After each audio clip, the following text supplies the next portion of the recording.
بالله من الشيطان الرجيم ليلة القدر خير من ألف شهر صدق اللہ العظیم۔ رمضان المبارک کا آخری عشرہ ہے۔ اس آخری عشرے میں اللہ رب العزت نے ایک رات اس امت کو عطا کی ہے، اس کو لیلۃ القدر کہتے ہیں۔ لیلۃ القدر کے فضائل اور خوبیاں بہت زیادہ ہیں۔ اللہ تعالیٰ نے خود قرآن کریم کی سورۃ القدر میں بیان فرمائی ہے۔ لیلۃ القدر کی سب سے بڑی فضیلت یہ ہے کہ قرآن کریم اللہ تعالیٰ نے اسی رات میں نازل کیا ہے، اور قرآن کریم تمام کتابوں کی سردار ہے۔ اللہ تعالیٰ نے فرمایا انا انزلناہ فی لیلۃ القدر، ہم نے اسی رات میں یعنی لیلۃ القدر میں قرآن کریم کو نازل فرمایا۔ قرآن کریم لوح محفوظ سے آسمان دنیا پر دفعتاً واحدتاً اتار دیا گیا، پھر حسب ضرورت 23 سال کے عرصے میں قرآن کریم کا نزول ہوتا رہا۔ یہ لیلۃ القدر کی بہت بڑی فضیلت ہے کہ اللہ تعالیٰ نے اپنا کلام، اپنی کتاب قرآن کریم اس رات میں نازل فرمائی۔ دوسری فضیلت اللہ رب العزت نے یوں ارشاد فرمائی لیلۃ القدر خیر من الف شہر، لیلۃ القدر 1000 مہینوں سے بہتر رات ہے۔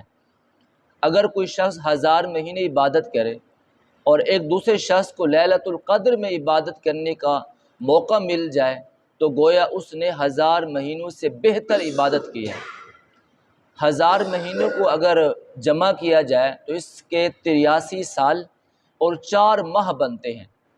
اب ایک رات کی عبادت کرنے کا ثواب بندے کو یوں ملے گا گویا اس نے 83 سال 4 ماہ اللہ کے حضور عبادت کی ہے۔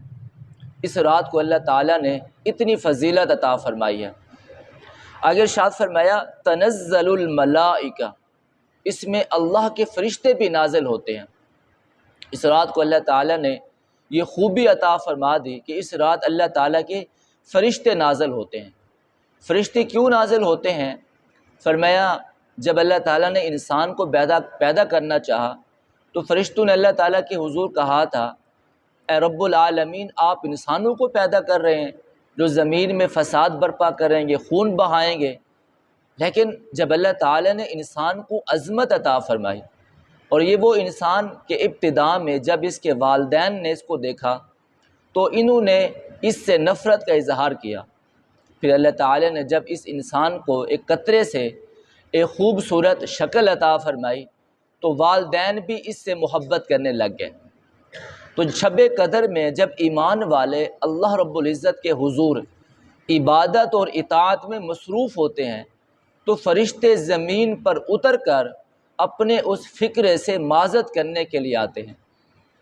تنزل الملائکہ، حدیث پاک میں آتا ہے اللہ کے فرشتے قطار در قطار اتنے زمین پر نازل ہوتے ہیں کہ اللہ کی یہ زمین بھی تنگ پڑ جاتی ہے۔ یہ اتنی بابرکت رات ہے۔ فرمایا والروح، اور روح القدس وہ بھی اس رات میں نازل ہوتے ہیں۔ روح کے متعلق مفسرین کے مختلف اقوال ہیں۔ باہدا فرماتے ہیں اس سے ایک فرشتہ مراد ہے کہ جس کے سامنے زمین اور آسمان ایک لقمے کی بقدر ہیں، اتنا بڑا فرشتہ جو صرف اس رات میں ہی نازل ہوتا ہے۔ باہدا فرماتے ہیں اس سے مراد حضرت جبرائیل علیہ السلام ہیں کہ حضرت جبرائیل علیہ السلام بھی اس رات میں فرشتوں کے ساتھ زمین پر نازل ہوتے ہیں اور ہر اس شخص کو سلام کرتے ہیں، مصافحہ کرتے ہیں جو رب کی عبادت میں اطاعت میں مصروف ہوتا ہے۔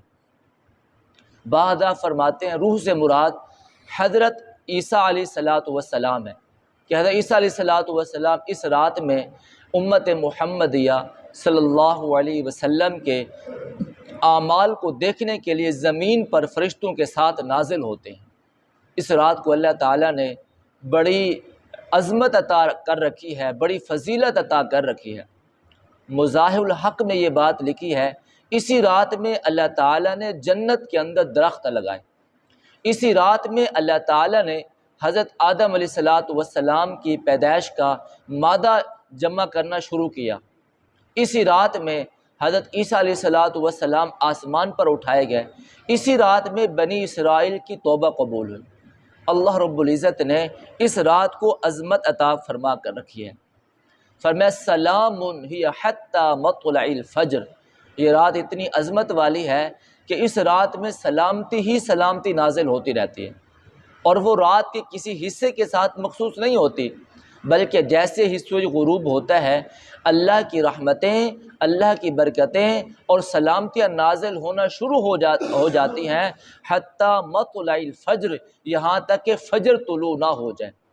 اس رات کو اللہ تعالیٰ نے اتنا مبارک بنا دیا اور اس کو اتنا خوبیاں عطا فرما دی۔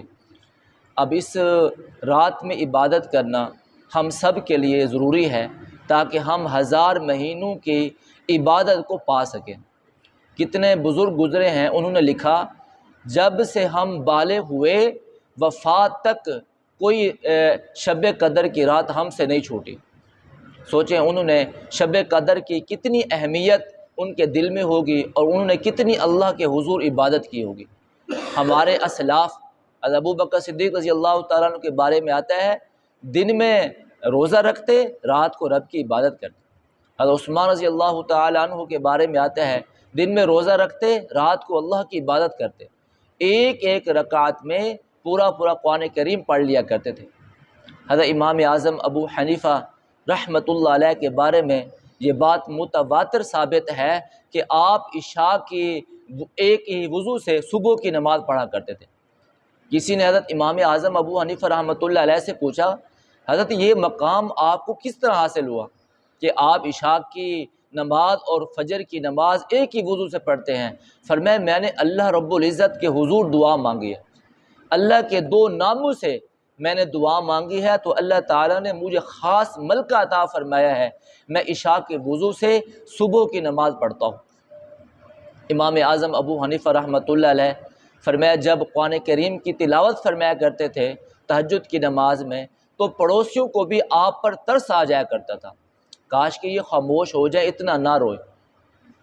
ایک امام فرماتے ہیں میں امام صاحب کے ہاں تشریف لایا تو آپ نے ایک رات بل الساعۃ موعدہم والساعۃ ادہیٰ وامر یہ آیت پڑھ کر ساری رات گزار دی۔